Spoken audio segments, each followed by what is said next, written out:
All right. So I trust the mic is adjusted. You've been through that. Been there, done that. Good. It's great to be back in New York on a spring evening. I can hardly restrain myself to pour into the matter at hand. However, before I do, I want to thank JP for that lengthy disclaimer and introduction. Now you know where he stands, and I think I know where I stand. The occasion for being here, if there needs to be an occasion, is that The Invisible Landscape is finally out in a new edition. It hasn't been available since 1975, and somebody said to me, you know, it's really good that The Invisible Landscape came out last because you actually sort of went downhill from there, which I sort of agree. I think it's the best piece. It's also the least compromising. It's not something you can shout about from 4 feet behind the footlights. It's more the brothers Mckenna's collective stab at immortality. Anyway, it's available. I think it's a very interesting book. I hope you'll read it. It's the companion volume to True Hallucinations, which has been out in hardback for a year, but is now also out in paper. So much for the necessary self-promotion. Okay, this is called either Vertigo at History's Edge or End. I'm not sure which, because I hurried past the poster this morning when I wrote down the title.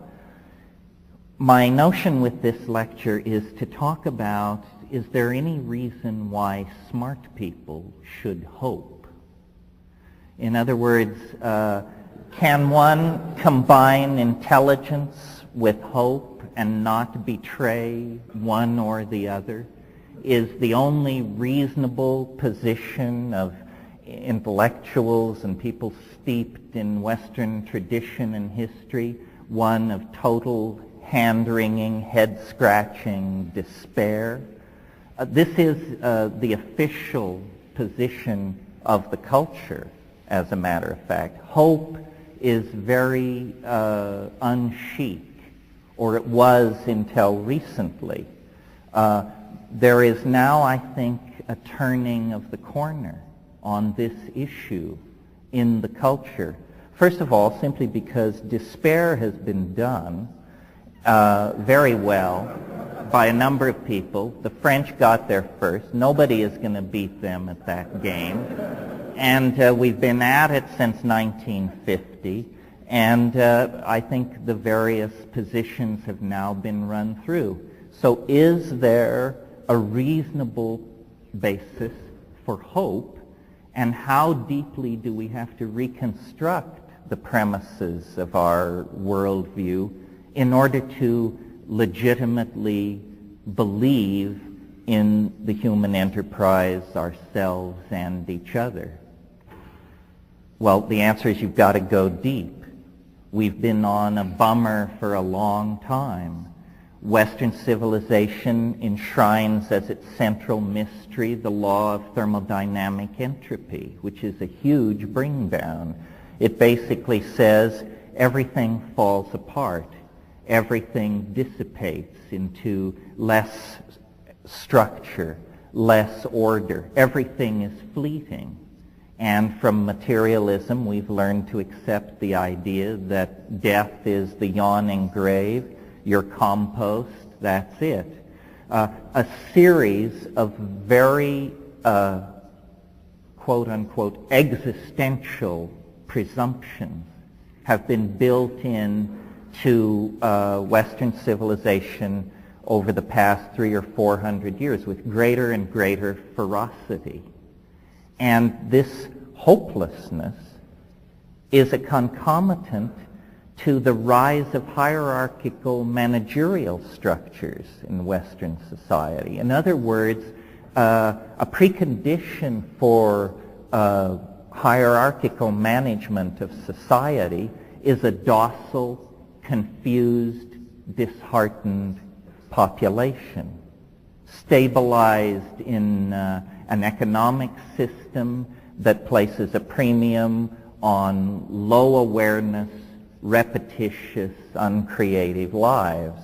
And this is the kind of situation in which many, many people, more and more people, find themselves.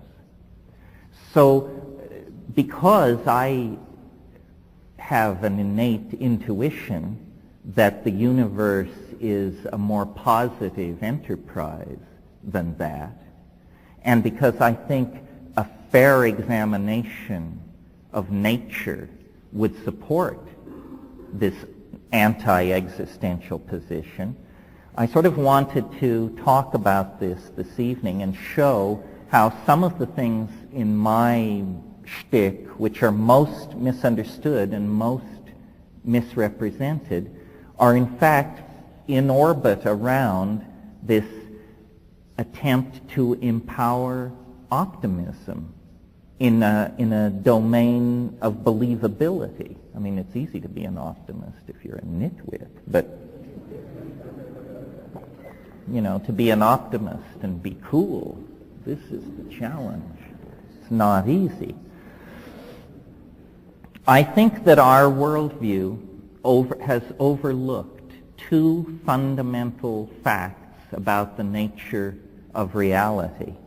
And the absence of these two fundamental facts in our models of how the universe works is what has given us such a downward trajectory into factionalism, existential despair, a broken connection to nature, and in some cases to each other. Two fundamental things were overlooked, and I want to discuss them and then show how the recovery of these things feeds in to a legitimate optimism.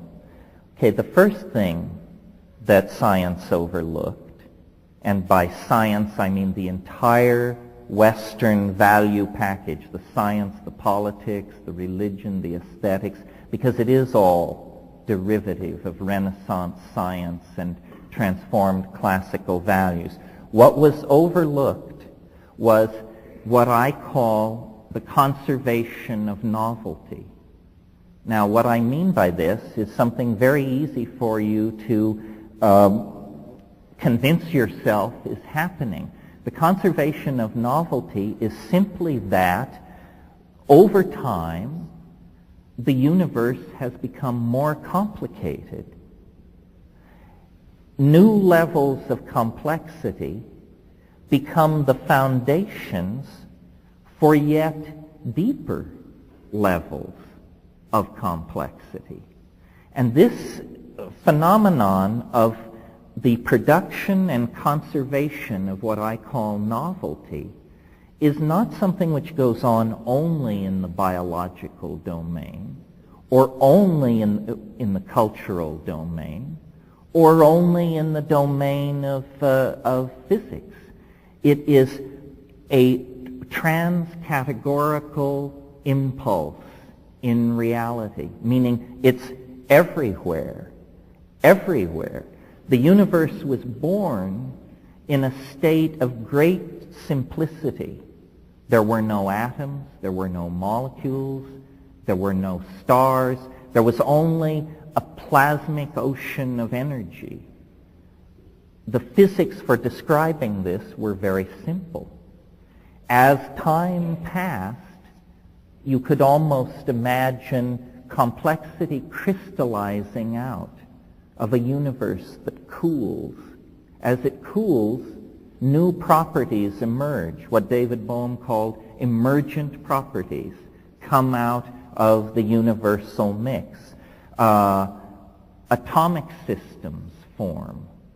This creates an entirely new domain of matter, different from the plasma that preceded it.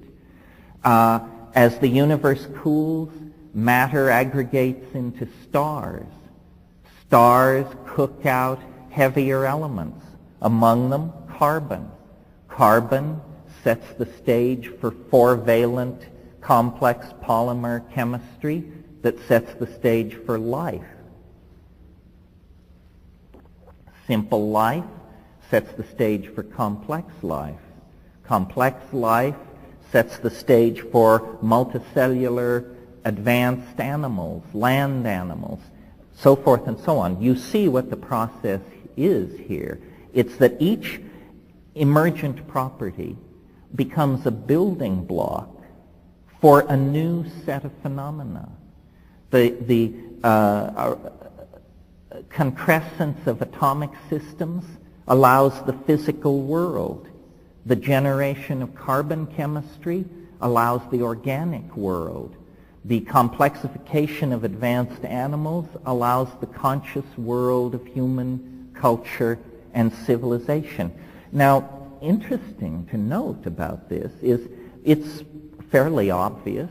I don't think we have to beat each other over the head with it. It's pretty clear that it's true and that it's happening.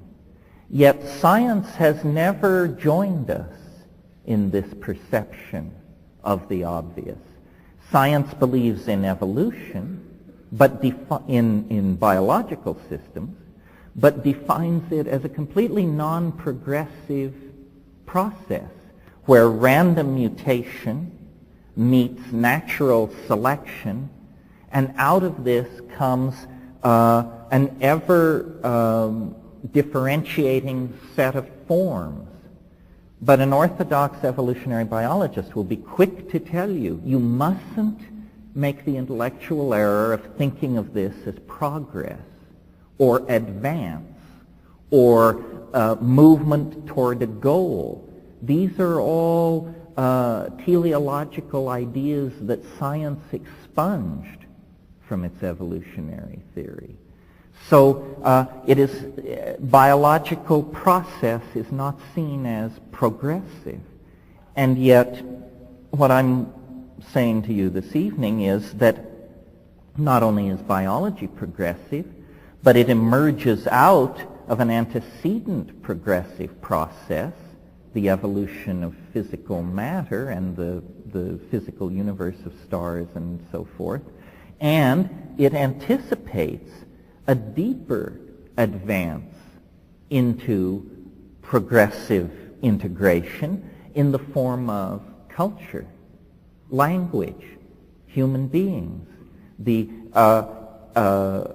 creation of material culture, the elaboration of the arts and sciences, so forth and so on. Okay, that's, I think, fairly obvious. And yet science, by denying it, gives us no arrow of purpose in the felt world of human existence. When you go to the universities and you ask what is history, you will be told it's a trendlessly fluctuating process. Well, this is fascinating. If it's a trendlessly fluctuating process, it is the only process ever observed to behave in that fashion. Processes, by their very nature, have an innate predictability. So that's the first thing that I think science and the worldview derivative of it has overlooked, that from the very birth of the universe, there was a progressive advance into complexity that built on previously achieved levels and adumbrated those levels, brought them to still a deeper expression of novelty and complexification, until we arrive at this moment in this city. And I submit to you, this is the most complex moment in the most complex place in the universe to date, because we have the physical world, the natural world, your basic human world, your basic post-industrial human world, the world of electronic human integration, the world of post-modernity. We are the inheritors of all the complexity that preceded us. Okay, so then that brings me to the second point, empowering optimism of a fairly radical sort. And again, I appeal to your observational intelligence. Nothing is going to be asserted that runs counter to intuition, but what is asserted runs counter to the description of reality that we're getting from science. The second point relates to the first. It is this: not only has novelty conserved itself and built on what has been achieved in the past to move toward the future, but, and of the 2 points, this is the more important, each stage of advancement into novelty, into complexity, into concrescence, has proceeded more quickly than the phase which preceded it.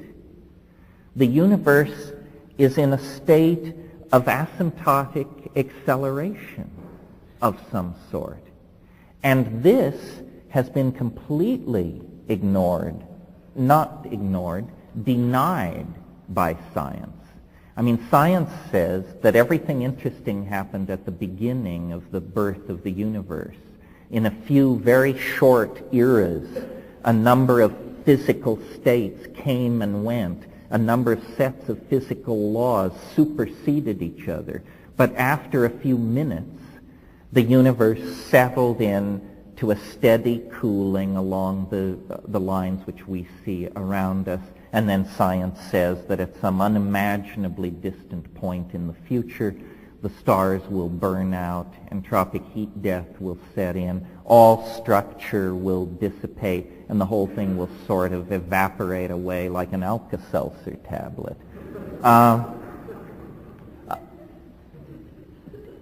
To maintain that kind of an entropic view of the universe, you have to completely ignore the importance of biology. Now, it so happens that we live around a very stable star that probably has a lifespan of 7 or 8 billion years. But this has given us a false sense of the stability and the enduringness of matter. The lives of most stars are on the order of 500 million to 1 billion years. Life has been active on this small planet for 1.5 billion years. As a process with inert tenacity, life is as persistent as the stars themselves. In fact, more so. Now, we know that stars are simply large nuclear furnaces which eventually use up all their fuel and run down. But what life is, we're not at all sure, hardly to speak of intelligence. Life and intelligence are the wild cards in the universal deck. We now aspire to a planetary civilization, to the electronic storage of information for eons, and we have only been at this global cultural game for about 50 years. It's very clear, to me at least, that life is a process as important in shaping the eventual destiny of the universe as physics or chemistry, and that intelligence also plays a role there. Well, if you have a universe that is building on achieved novelty and building faster and faster, then you have a universe which is consuming its share of time, if you will. A universe which is building toward its conclusive denouement much faster than the entities, the beings embedded in it might suppose. And I said that in order to hope, you have to dump the whole scientific view of the universe. You also have to take your own humanness much more seriously. As a way to let us escape from moral obligation to ourselves and each other, science proclaimed the ephemerality of the human experience, that we arose on a minor planet around an uninteresting star in a typical galaxy. We are no more than animals. We will have our moment. We will sputter out. We will leave a greasy trace in the shales, and that will be it. And therefore, talking about higher values, love, ethical obligation, and so forth is thought to be terribly old hat. I take an entirely different view, harking back to the Renaissance humanists with a vengeance. And I think that human beings on this planet and the kind of society that we live in is an enunciation of the approaching ascent into higher levels of novelty. Nothing is unannounced. Nothing comes unexpectedly if you know how to read the signs. And for a very, very long time, the human species has been knitting itself together, claiming technologies which allow the manipulation of energy, letting its population run uncontrolled to force an ever-expanding cultural and technological frontier. The presence of ourselves on this planet is the major evidence that a transcendental process of some sort is underway here. If this were a planet of chipmunks, glaciers, butterflies, and caribou herds, Darwinian evolution with a few twiddles would be perfectly adequate to explain what is going on here. But an acceleration of process in a limited domain of biology, beginning about 1 million years ago, indicates to me that we are now entering the short epochs, meaning these periods in which the evolution of novelty occurs so rapidly that transitions from one domain to another actually can be noted within the lifetime of single human beings. It's an enormous act of intellectual acrobatics to deny that we appear to be sailing toward catastrophe at 1,000 miles an hour with nobody able to figure out where the brake is. I believe governments, scientific industrial democracies, are simply now managing the terror of apocalypse because they have no clue as to how to halt, direct, manage, or control the processes that they have set in motion. Population growth, extraction of minerals, toxification of the environment, the raising of middle-class expectations in the hearts of billions of impoverished people in the third world. The institutions which created this situation have no notion as to how to direct and control it. This is why we're not getting any kind of leadership from the top, why everything is managed toward a steady state. Meanwhile, technology, which is the downloading of human ideas into the domain of matter, is proceeding unabated around the clock. I mean, we have hardware for which we have not yet written software because we have no idea how to take advantage of the machines that have already been put in place. There is no one planning the evolution of our integration into our technology. You are free to write any kind of software you like. no one can foresee then the consequences of all of this technological development, software, wetware, hardware being stirred together. The planet has shrunk to a single informational point. The passing of every day, every week, brings us closer and closer to a kind of informational tangentiality with each other. Well, I believe, following the dictum that nothing is unannounced, that we can, from what is happening to us now, extrapolate toward this adventure in transformational novelty that is now looming ahead of us with such presence that it casts an enormous shadow over the three-dimensional landscape of historical becoming. And we as moderns are very conflicted about this because the only vocabulary we have to deal with something like this is the vocabulary of discredited religion.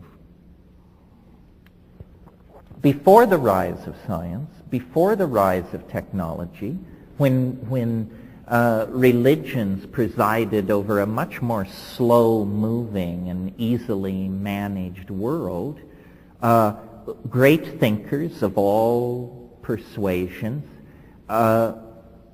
through meditation and divine inspiration, whatever, saw that man's journey was a journey from the demonic to the divine, and that history was somehow the stage of human redemption. That view died with the rise of secular capitalism and industrial democracy. And yet, here in this, at the height of the trajectory of the enterprise of science and materialism, news comes from the rainforests, from the Aboriginal peoples of the world, that there are technologies of a different sort that have been in place since at least the last ice age. These are neurotechnologies, quasi-symbiotic relationships with plants, pharmacological approaches to manipulating human memory, aspiration, aesthetic concerns, so forth and so on. These psychedelic intimations have been presented to us as the naive suppositions of primitives, the landscape of the Jungian unconscious, chaotic events happening in the human brain-mind system, so forth and so on. These are all reductionist explanations. I believe that what these psychedelic states are actually ascents to a higher order of information. And by ascents, I mean the word in the dimensional context as a mathematical idea, that here we are deployed in a three-dimensional matrix. The past fades into unknowability. The future fades into unknowability. And only the crudest and least interesting of processes, like the rising of the sun and the tides, can be propagated into the future with confidence. What shamans see, in contrast to this, is a hyperdimensional universe of information. They see the past, the origins, and they see the goal, the culmination, the place where the Ouroboros snake takes its tail in its mouth. We who are locked in linear history don't have this perspective. And what we have in its stead is immense anxiety about the future. We map the unknowable future onto the presumed experience of our own death, and vice versa, and we build up a universe that is characterized by existential abysses, the unknown future, the inevitability of death, and the impossibility of intellectually assimilating what that means. Shamanism isn't like this. Shamanism is a fractal point of view. What fractals are structures that have their subsets embedded in them. Subsets embedded in them. So the course of the history of an entire people can be known by looking at the history of an individual or a family. All subsets refer to levels above and below them. This is entirely different from the kind of linear history that we get in a hierarchical scientific society. It is more characteristic of experience. And this is a very important point, because the two phenomena that I tried to call your attention to that argue for hope are the self-evident accumulation of novelty and the self-evident acceleration of that accumulation of novelty. Well, now notice the phrase self-evident. These are not things that you have to study advanced mathematics to perceive. These are not things revealed to the holders of advanced degrees. This is stuff that one can tell by feeling into the world. The structure of linear society has disempowered the individual. We are all now, we have bought the Hobbesian notion that we are social atoms in a vaster machine than ourselves with a greater purpose than we can know. This is actually hogwash. As you move away from the human individual, the consciousness about what is happening becomes more and more low-grade and amoeba-like. You have the consciousness of the Giuliani administration, the consciousness of the American government. You see, as you widen the Venn, it becomes more and more primitive, more and more simply a matter of stimulus and response. But you, the supposed irrelevant atom at the center of this process, make very subtle judgments, take in information of all sorts, compare, contrast, weigh, understand, seek evidence. This is the subtlest thinking that's going on. But we don't reclaim our own minds. We look for institutional guidance, and yet it was institutions that guided us to this moment. So the character then of this next advance into novelty is, from my point of view, now easily discerned. It is boundary dissolution. This is what is happening. This is why great wealth and great poverty must come to terms with each other. It's why the first world and the third world must come to terms with each other. It's why gays and straights must come to terms with each other. Boundary dissolution is what is happening. And this has been going on for a long time, but it affected our peripheral technologies first, almost without us noticing it. We've gone from a world where information moved at the speed of a horse's gallop to a world where all information is cotangent. Space is only an illusion of the plebes. Everyone else, with their computer networks and their connections, knows that the world has become a kind of virtual point.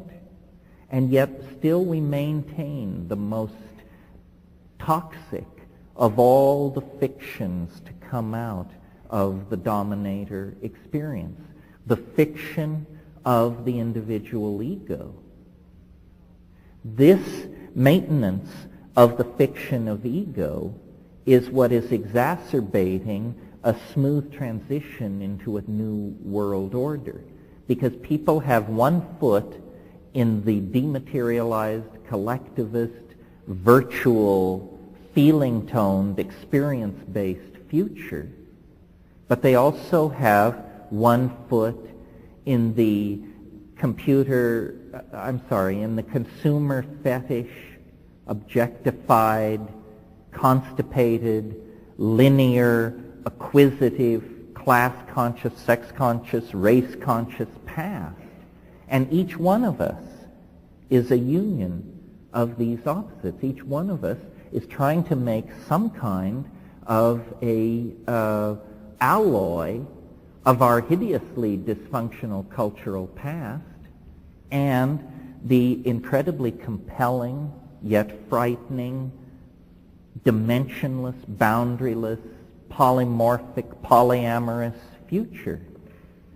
And to my mind, then, the role that psychedelics play in all this is critical, because they are catalysts for change. If you are not moving as fast as the general wave of novelty, psychedelics will bring you up to speed. Society will go from being utterly incomprehensible and horrifying to simply being horrifying. If you are up to speed, and you with the cultural wave, and you then avail yourself of psychedelics, you become a force for spreading calm, spreading understanding. Because make no mistake about it, as we close distance with the transcendental object at the end of time, there is going to be a lot of vibration accumulate on the superstructures of the social airfoil. If the airfoil cannot be redesigned in flight as we approach this barrier, we will be ripped to pieces. This is, H.G. Wells said in 1905, history is a race between education and catastrophe. And it is going to be a photo finish. If we end up a smear through the shale and nature concludes that intelligence is something never again to put into the hopper, then it will be an enormous tragedy, because we didn't go down without a struggle. We have the technologies, the ideology, the compassion for each other and caring world. We are not a lost cause yet, but we may end up a lost cause. And people then say, well, what should be done? The Tolstoyan question, what then should be done? Well, I came up through the whole Berkeley thing in the 60s and all that, and I'm very wary of hortatory political prescriptions for what should be done. I mean, we saw that the best impulses in Marxism turn into the most horrifyingly regimented and totalitarian societies. Goodwill is not enough. So what is to be done? I think the answer to this is not only nothing, but considerably less than nothing. And what I mean by that is that the real solutions to our problems lie in a series of negatives. Do not believe. Ideology has poisoned this planet. Ideology is bankrupt. It's a skin game. It's a shell game. It's only for marks and marks. It is beneath your dignity as a body to get mixed up in ideology. I mean, after all, where is it writ large that talking monkeys should understand the nature of being anyway? So belief is an incredible cop-out on intellectual truth-seeking, because belief precludes believing in its opposite. And so this is a self-limitation. You've become your own cop. And the ideologies of the 20th century are so shoddy and hobbled together or toxic to human values, they're not worth believing in anyway. So deconditioning ourselves from belief. Some people call it cynicism. I call it good sense. I'm not a cynical person, but I know shit from Shinola, and I don't expect people who don't to get a lot of respect from the rest of us. I mean, what does it mean if you're an optimist, and that means you can't proclaim the difference between boot polish and excreta? It's ridiculous. Okay, don't believe. The next thing which comes out of that and is an even stronger prohibition, don't follow. Following is a tasteless position to find yourself in. Pets follow, vice presidents follow, and bad acts follow. So, why follow? All of these gurus, geishas, roshis, and rishis are simply flim-flam artists. They've had thousands of years to get these cons together and run them on you. Believe me, I know. I'm a recovering Catholic. You have to fight your way free of belief, and then do not follow. Do not follow. It's an obsolete, tasteless thing, and there's no human dignity in it whatsoever. Then a harder one, a more radical one, the one that might get me shot. Do not, in some profoundly metaphysical sense, consume. Do not consume. For obvious reasons, and then not so obvious reasons. The obvious reasons are that the fetish for objects made of matter is wrecking the planet. If everybody on Earth had what the people in the front row here have, there wouldn't be enough metal, glass, plastic, and petroleum in the planet to provide that kind of lifestyle to the billions of people who now aspire it. None of this stuff brings happiness anyway. I recently had the experience of having my 75 Ford Granada blow up on me in the middle of the night. And so I had to buy a new car. So I went down a year and up a brand, and I got a 74 BMW. And it cost me $2,000. And I guarantee you, once you have the little thing on the steering wheel, the quaternity sign, you don't need the $90,000 model. What we should all do is buy antiques. Don't consume anything which hasn't already been made. It's a lot of shit that's been made. It's all over the place. I see it in Manhattan going for a bundle. What we need to do, you see, is retool our values so that what is new is odious, tasteless, déclassé, embarrassing, and not to be found in the better homes. The older things are, the better they are. Here's a 50-year-old chair, fine. Here's a 500-year-old chair, how much better? We need to cease to consume, and I'm somewhat facetious in suggesting that we all become aficionados of Chippendale furniture and that sort of thing. That isn't the plan either. But the endless fetishism for consumer objects is wrecking the planet. And then finally, well, no, not finally. There's one after this. But another negative, and this is a slightly more difficult to follow, requires a little cogitation. It's insidious. We shouldn't watch. We shouldn't watch.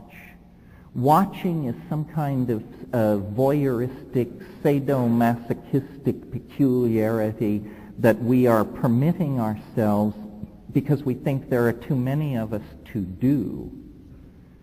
But I don't think this is true. I think watching is an incredibly disempowering thing.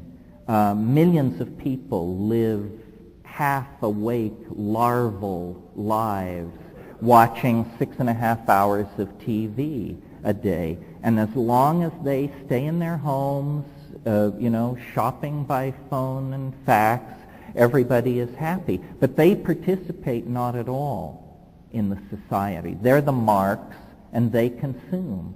They consume the media, the entertainment, the clothes, the styles, the brands. They are the morons who are keeping this system running. And I assume that largely the people here tonight are not. We're the people who grind out all this stuff. I mean, I feel I do this. I write books. I produce ideas. They are grist for the marketplace. Harper and Bantam don't care what I'm saying. What they care about is how the books are selling. Product number 3245A sub F. How is it doing in the marketplace? Do not watch, because when you're watching, you're not at the center of things. Largely what I'm talking about here is reclaiming experience. Reclaiming experience. This is what's been taken from us. This is why the new music and dance culture is so important. This is why drug culture is so important. This is why the celebration of sexual minorities is so important. This is all about coming to grips with who you really are and how you really feel, and then experiencing it. You are not owned. It is not he or she or them or it that you belong to. And we have been told that we have to fit in. We have to make sense. This is not true. We are creating a world that celebrates diversity, that celebrates the uniqueness of every person. The complexification of our species is a process directly dependent on the complexity that we each bring to the process. The diversity that is spreading through society is a concomitant to the boundary dissolution.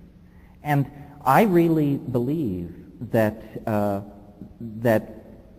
science's inability to make sense of human beings in the world as part of nature, to make sense of art, love, hate, aspiration, fear. The failure to make sense of this is the failure to come to terms with the transcendental aspect of reality. We are the best evidence there is that something extraordinarily unusual is happening on this planet, and that it's not something which will go on for millions of years.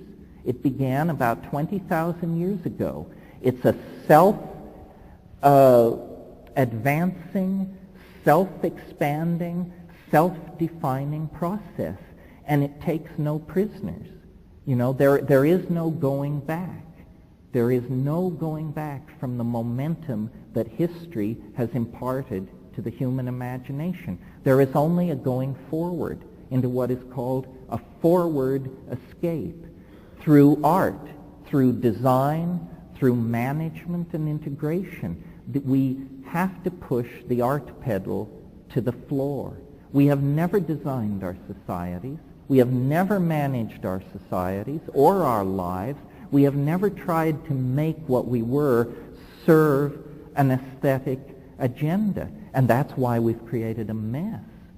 In the absence of an aesthetic agenda, what we've created is Animal House on a global scale. So now it's time to pay the piper. And just in closing, the catalyst now is a combination of technologies, solid-state technologies, and pharmacology. The world that we are leaving behind, the world that failed us, was a world of ideologies and mechanical technologies. And the ideologies, one by one, are going down the tubes. Marxism, Freudianism, fascism, they one by one will be discredited. They cannot sustain. And the mechanical technologies cannot be sustained. They pollute, they dehumanize, they wreck the planet. What is coming into place is a world where drugs replace ideology. That's why drugs are so terrifying to those who oppose them. That's why they say you want to escape. You want to take drugs to escape. That's right. You want to escape. You want to escape fascism, communism, socialism, existentialism, phenomenology, positivism, all of this stuff. You want to escape ideology into the felt presence of the body, which means drugs and sex and syncopated music.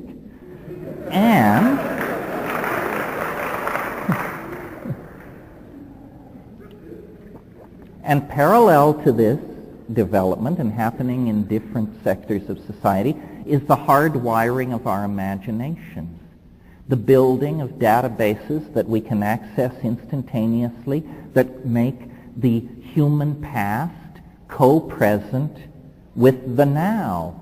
The boundary dissolution that I'm talking about includes the division between past, present, and future. This is what it means to end Newtonian time. It means that the past, the present, and the future become a coextensive domain where everyone then awakens to the fact, which was always there to be observed, that there is not simply one past. There is nothing called the past. I have a past, you have a past. It's not the same past. Consequently, the futures we are going to are different. We create our own realities as a species and as an individual. And so what we are passing through here in the now, in this lecture, in the 20th century, is a moment of community. A gam, as Melville would say. A gam is where two sailing ships, two whaling ships meet at sea. That's what we have here. A gam, a moment of dialogue. And then we will each go back to our own private Idahos. But the thing to take back to those private Idahos is the awareness that human history secures the central importance of human beings. We are part of a universal adventure. What happens to us decrees the fate of a vast set of universal processes and circumstances. We are not ephemeral, irrelevant to each other or to the greater whole. This is the truth of psychedelics that Aboriginal societies have always known, and it's the truth that we had to sacrifice in order to make the prodigal journey into matter. But the prodigal journey into matter has now been concluded. We've found the top quark. We've shut down the super collider. Now we need to go back to the problems of the human soul. And there isn't much time.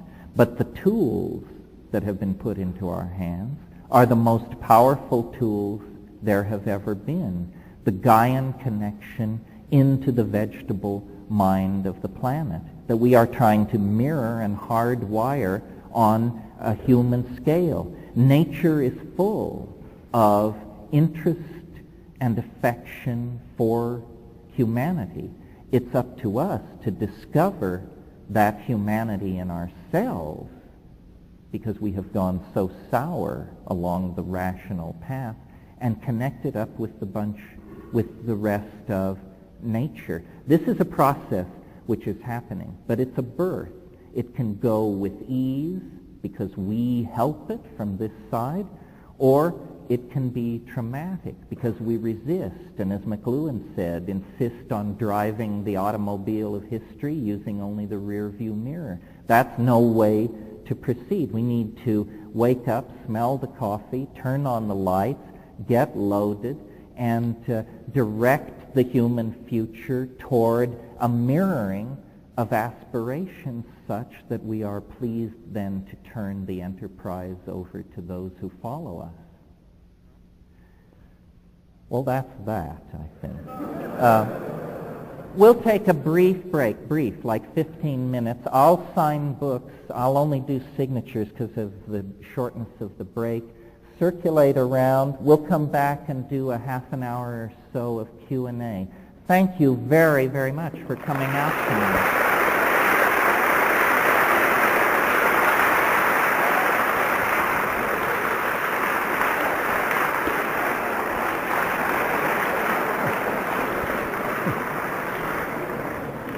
Nice to see you.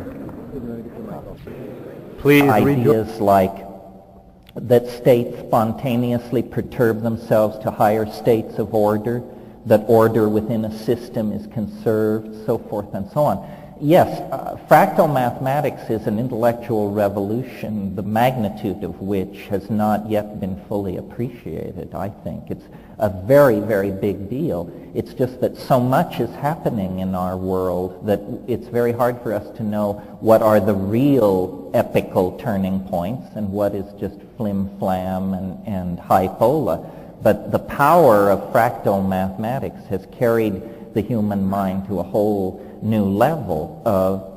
Mathematics was not thought to be a natural science by its practitioners until very recently. It was thought to be an abstract undertaking. But it turns out its most abstract constructions have a curious congruency over population growth, the organization of species in a rainforest, so forth and so on. Yes, there is, the cultural change that is coming is not superficial. It's not simply about club dance styles, fashion, sexual mores. It's about all that. But when it's all over, the mathematics will be different, the physics will be different, everything will be different. This is a major shift in cultural values. You had a question. Do you still want to do it? Oh, number 5. I don't think I really gave it its worth. Basically, number 5 is do not multiply. Replace yourself, but do not multiply. Go forth and multiply. No, go forth and lightly subtract is a better way to do it. I have taught, I don't want to get into it tonight, but I've talked at other times about how if every woman would have just one child, the population of the earth would fall by half in 40 years, and how the women in the high-tech industrial democracies are the most likely to get this message because they're educated, global, concerned citizens. And it is their children who are destroying the resource base of the world, because a child born to a woman on the Upper East Side or Berkeley consumes between 800 and 1,000 times more resources than a child born to a woman in Bangladesh.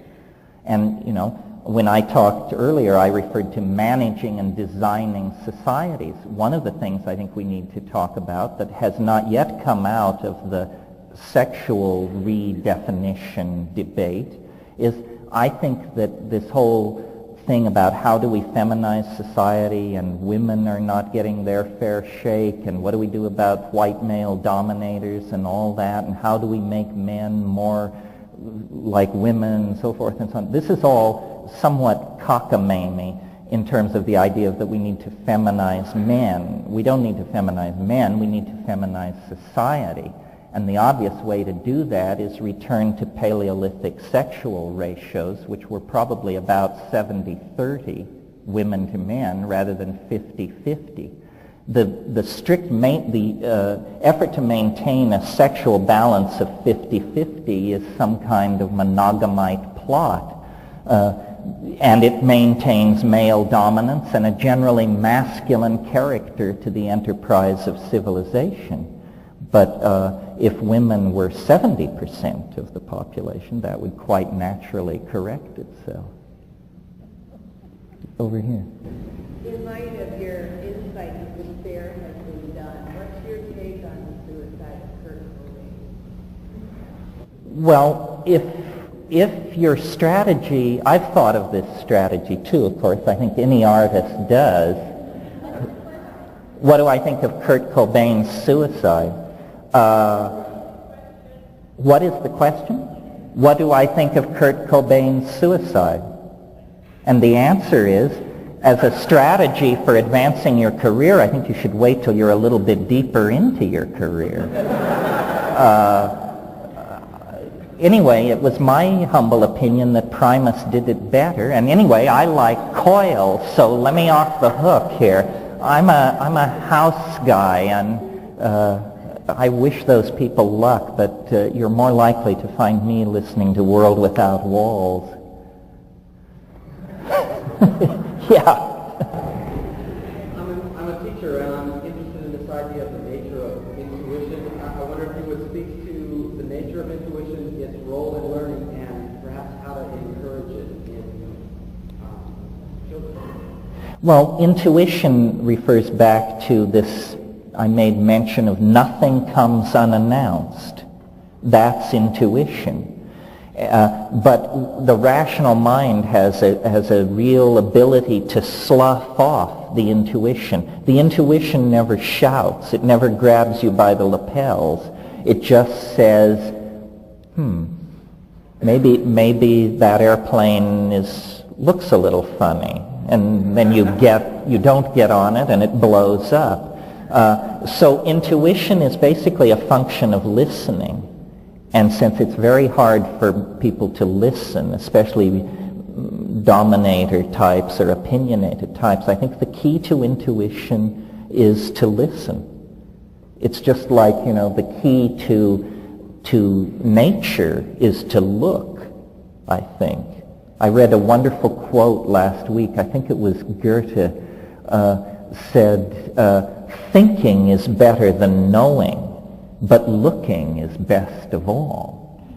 And I think that's a very psychedelic perception. Knowing is the worst of all. Knowing is a huge drag, and it's a chimera anyway. Nobody knows anything. Don't let them kid you. I mean, we're monkeys here. Let's not lose sight of that. Yeah. Regarding what you have to say about consuming and stopping consuming, and also what you just mentioned about population, I think these go against your idea of the aggression of novelty, and that actually, I agree with you that we need to stop consuming, but the nature of life is to consume. All of life consumes something and then gives off a byproduct, which hopefully is recycled most efficiently in a cycle. And I think in our society and culture, we lost track of that whole chain of flow, and need to reincorporate that, and that what we make consume should then be made to last and be valued. But with each level of computer, with each new video camera and thing that we're using, there is this aggression of novelty and complexity. And the most important aspect is the fact that we can do more with less.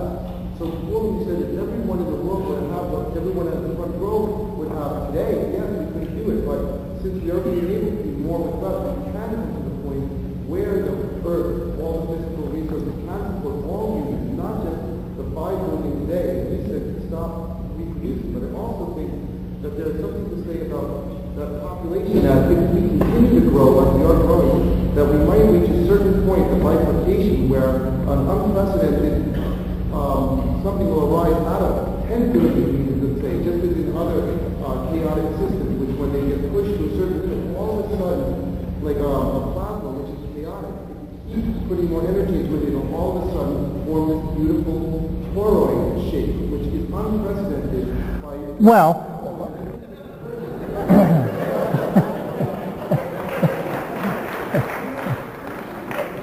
when I say we should stop consuming, I don't for a moment suppose that we're going to live in a world where no consumption takes place. I mean, or we're going to live in a world where population growth is instantly halted. There's more than one way to force novelty out of a system, and simply repetitiously breeding, that's a habitual activity. And it does force a certain kind of novelty, but it's a novelty born of desperation. My notion is that you get much more novelty out of a system if every person is valued, if every person has leisure time and opportunity for education and this sort of thing. the ingression into novelty doesn't necessarily mean an endless expansion of an inventory of available tchotchkes. It means a vertical integration of all of these possibilities. So I think we are going to elaborate more technologies, more connections. There are going to be all kinds of unusual configurations generated, but to simply suppose that we have to continue in the direction we've been going, I think is a mistake. Capitalism is not a human-friendly meme. I mean, capitalism will sell the ground right out from under where you're standing. It has developed a rapacious appetite for its own survival at the expense of human beings. Some memes do this. I mean, fascism was a meme so virulent to the human agenda that major outbreaks of it, the whole planet halted what it was doing and stomped it out. And now we have residual outbreaks here and there. In terms of the ingression into novelty, it isn't a matter of human decision. It's happening around the clock. It's unstoppable. The cultural experience is becoming more and more psychedelic as it becomes more and more translinear and post-Newtonian. Literally, society is entering into a kind of hyperspace, or cyberspace, some people call it. I think of cyberspace as the literalization of hyperspace. One is the Platonic goal, the other is the human artifact that seeks to realize that goal. But definitely the cascade of novelty has now reached such an intensity that you have to be very lumpen indeed, I think, not to see it happening, especially if you live in a town like this one, for crying out loud. And this is the concrescence of the concrescence here. One more, and then we'll call it quits here on the aisle. Yes, have you looked at McKenna's last book, Laws of Media and Science? His last book? Yeah. Well, yeah, he died a few years ago. I'm not familiar with that book. I'm familiar with the major works, Understanding Media, Gutenberg, Galaxy. What is your question? I was curious what you thought of the tetrad that he develops in that book, but you haven't read it. No, I haven't read it, so I can't comment. Such a dud for me to wuss out. I'll take one more question. Yeah, here. You mentioned cyberspace and how we're all sort of evolving towards that eventuality of hyperspace. And you see there's two paths kind of going, one with technology and one you position through psychedelics. And there's two views of the technology. One as a parallel, going along with it, mimicking it, maybe a simulation of it, and it could be the wrong path or the correct path. Or maybe there's the view that that path is a scaffolding to achieve the organic pathway, where if it mimics it, it might bring a popularization or a socialization of the psychedelic experience to bring organic hyperspace. I'm just curious in your view of how you see technology functioning down one path or the other, or a coexistence of the organic and the psychedelic. Well, what I actually imagine is a confluence of the two. The question basically was compare and contrast evolving cyber technology with shamanic technology. Compare and contrast drugs and computers. Are these things in parallel? Are they complementary? Or are they opposed? What are they? I think that computers are drugs too large to swallow, essentially. and that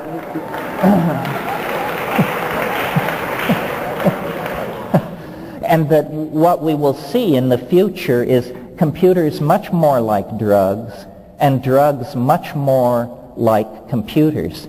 We are going to see drugs that are information-based drugs. So if you want to study Hegel, you will take Hegeline. We're going to see drugs which are self-limiting in their effects. I mean, imagine, for instance, a form of heroin that it works 10 times and then it never works again for you in your life.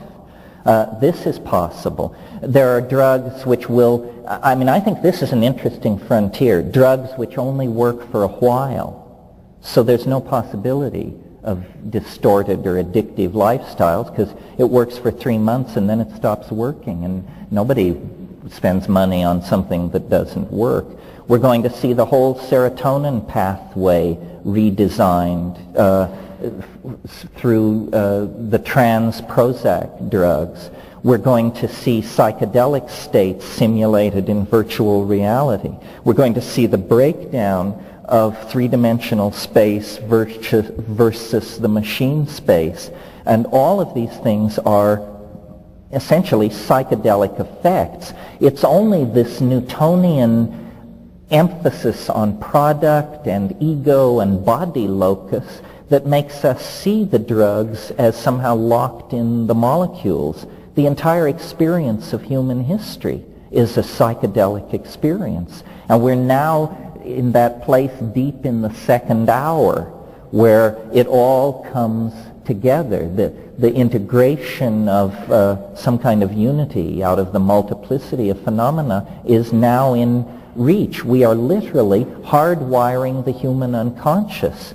The human unconscious is ceasing to exist. It's becoming a smaller and smaller domain as it is transferred over into the hardwiring of the cultural database. We cannot become the species we want to be with an unconscious mind. That's an artifact of the monkey phase that has no place in a global civilization.